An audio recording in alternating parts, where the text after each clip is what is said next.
তুমি প্রেমিকার পিছনে ঘোরো, 15 বছর বয়স তোমার, 20 বছর 22 বছরে বাইক লাগবে তোমার। তোমার বাবা বিয়ে করা সত্ত্বেও সে তার যৌবন কাটাতে পারেনি তার বউয়ের সাথে, মানে তোমার মায়ের সাথে, তোমার জামা কাপড়ের ব্যবস্থার জন্য। তুমি বুঝো যুবক, তোমার বাবার বয়স এখন 40, সে তোমার মার কাছে আসলে আর অনুভূতি নেই, তার শক্তি কমে গেছে। তুমি বুঝবা না যুবক। 15 বছর বয়সে তুমি যত উত্তেজিত, তোমার বাবা 30 বছর বয়সে এরকম ছিল, সে আসতে পারেনি।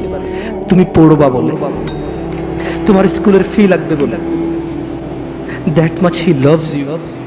তোমার বাবা তোমাকে এত ভালোবাসে। জি, তোমার এই খারাপ বাবাটা যে তোমাকে বাইক নিয়ে দেয়নি।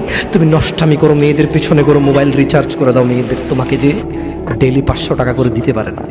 এই লোকটা যদি 60 বছর বয়স পায়, তার জীবনের 20টা বছর সে এমন 20টা বছর, যে 20টা বছরে সে হাড় ভাঙা পরিশ্রম করতে পারত, করছেও, তোমার মায়ের দেখা সে পায়।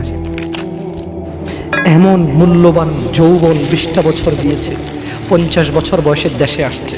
তুমি বিয়ে করে বউ নিয়ে আলাদা থাকো, তুমি বিয়ে করে শ্বশুর বাড়িতে যাও। তোমার বাবা দেশে তো আসছে, তার যৌবন আর নেই, তার ওই সুখ স্বাচ্ছন্দ্য